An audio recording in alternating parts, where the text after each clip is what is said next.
akan belajar tentang 5 segi 4. Bentuk bangun ruang 5 segi 4 dapat dilihat pada bangunan piramida di Mesir, Museum Louvre di Paris, dan bentuk atap masjid. Bangun ruang ini terdiri atas sebuah alas berbentuk segi 4 dan sebuah titik puncak. Jika tiap titik sudut pada alas dihubungkan pada titik puncak, maka akan berbentuk sisi tegak 5 yang berbentuk segitiga.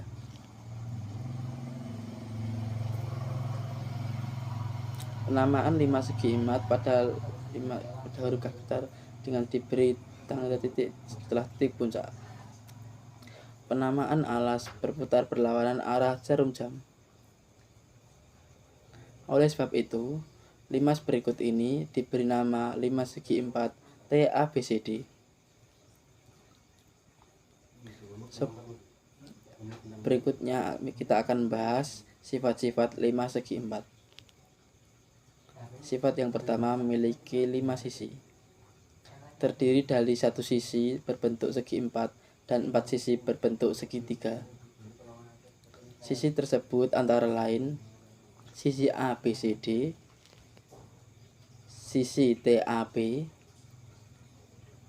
sisi TBC, sisi TCD, dan sisi TAD. Sifat yang kedua memiliki 8 rusuk, antara lain rusuk AB, rusuk BC, rusuk CD, rusuk AD, rusuk TA, rusuk TB, rusuk TC, dan rusuk TD. Sifat yang ketiga memiliki 5 titik sudut, antara lain titik sudut T, titik sudut A, titik sudut B, titik sudut C, dan titik sudut D. Sifat yang keempat memiliki 2 diagonal sisi atau diagonal bidang. Diagonal sisi atau diagonal bidang pada 5 segi 4 terletak pada alasnya, antara lain diagonal sisi AC dan diagonal sisi BD.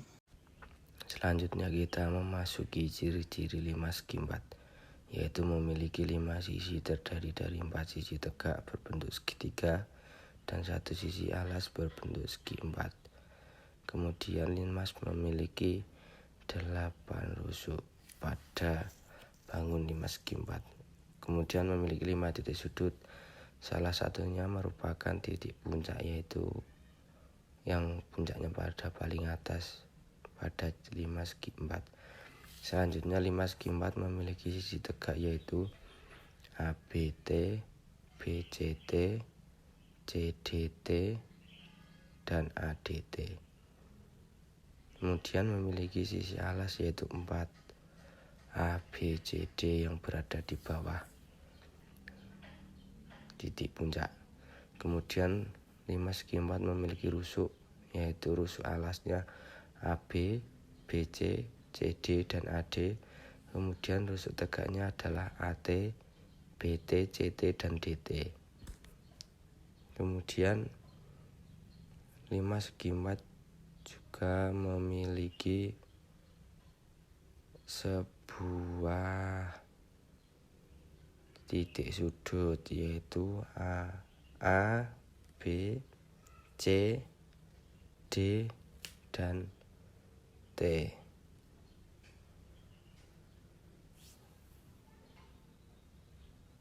Kemudian memiliki titik puncak, yaitu adalah titik T yang berada di atas sisi alas pada bangun 5 segi 4 berikut. Teman-teman, kita akan masuk materi selanjutnya, yaitu tentang jaring 5 segi 4. Yang pertama-tama, cara pembuatannya adalah kita harus menggaris di atas kertas siapkan dicolor dan membuat membuat titik-titik habis di garis, kita membuat titik-titik. Habis itu kita garis membentuk segitiga. Habis digaris, selanjutnya kita akan mengguntingnya. Habis menggunting kita akan pakai penggaris membuat jaring masing-masing segi empatnya, dikasih bentuk. Habis itu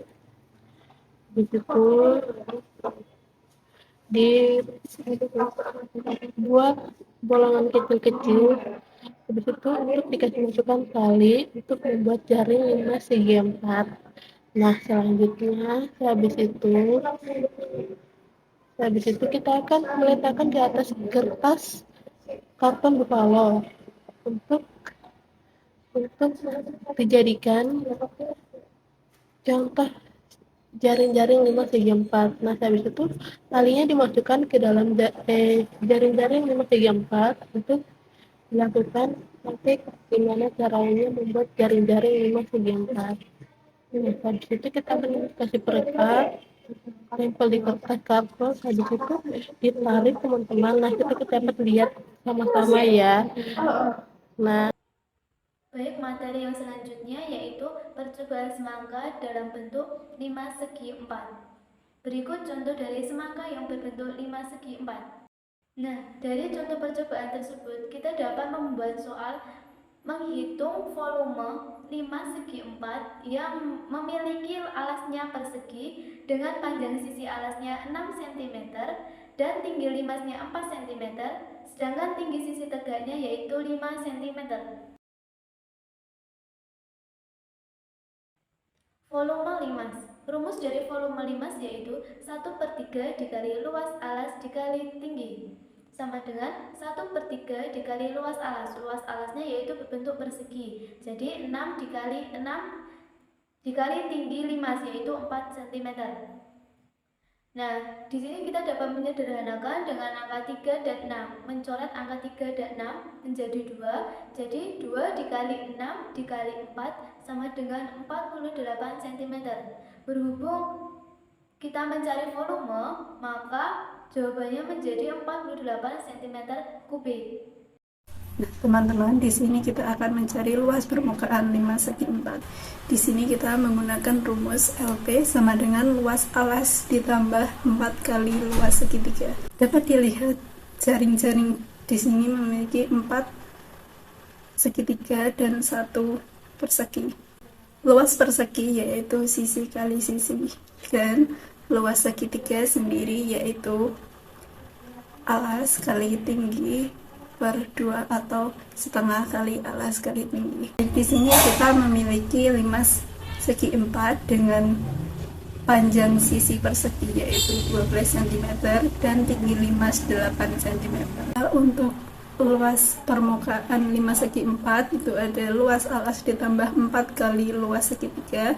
Di sini kita memiliki persegi dengan sisi 8 yaitu luasnya sisi kali sisi 12 kali 12 sama dengan 144 cm kuadrat. Untuk segitiga kita memiliki tinggi limas segi 4 yaitu 8 cm, sedangkan yang kita ketahui baru alas yaitu 12 dan tingginya itu belum diketahui yang ini. Jadi kita bisa menggunakan rumus Pythagoras, yaitu mencari sisi miring dari segitiga siku-siku yang ada di dalam limas segi 4. Di limas kita tarik garis dari tengah sampai ke alas segitiga, kemudian kita mencari sisi miringnya dengan menggunakan rumus Pythagoras. Mencari sisi miring kita menggunakan rumus A kuadrat ditambah B kuadrat, terus nanti kita menggunakan rumus yang C yaitu A kuadrat ditambah B kuadrat. Kita masukkan nilainya yaitu 8 kuadrat ditambah 6 kuadrat. 6 kita dapatkan dari 12 dibagi 2 yaitu 6. 8 kuadrat yaitu 64 dan 6 kuadrat yaitu 36. kita tambahkan yaitu hasilnya akar 100 itu 10 cm. Jadi tinggi dari segitiga yaitu 10 cm. Maka kita masukkan nilainya ke dalam rumus luas segitiga. Alasnya yaitu 12 dan tingginya 10 cm dibagi 2. 12 dikali 10 yaitu 120 dibagi 2 sama dengan 60 cm kuadrat. Lalu kita lanjutkan kepada rumus utama yaitu luas alas yaitu 144 cm kuadrat dan luas segitiganya 60 cm kuadrat.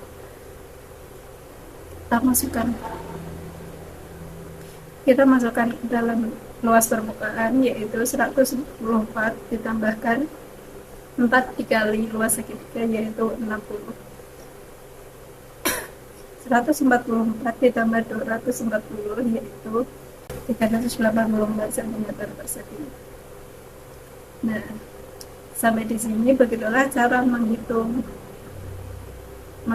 luas permukaan 5 segi 4.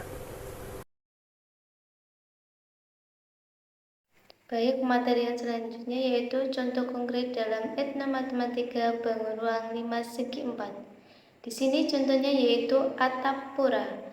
Atap pura ini memiliki 4 sisi atap yang melambangkan 4 arah mata angin, sedangkan puncak atap melambangkan kesatuan dengan Tuhan. Atap pura ini memiliki filosofi yaitu melambangkan kesucian dan keharmonisan. Sedangkan pada bangun ruang 5 segi 4 juga memiliki filosofi. Yang pertama yaitu kestabilan dan kemakmuran yang melambangkan keinginan masyarakat untuk hidup sejahtera dan terhindar dari bahaya. Yang kedua yaitu keselamatan dengan alam yang melambangkan rasa hormat dan penghargaan masyarakat terhadap alam semesta. Yang ketiga yaitu pencerahan dan kecerdasan yang melambangkan harapan dan doa masyarakat untuk mencapai kebijaksanaan dan pencerahan spiritual.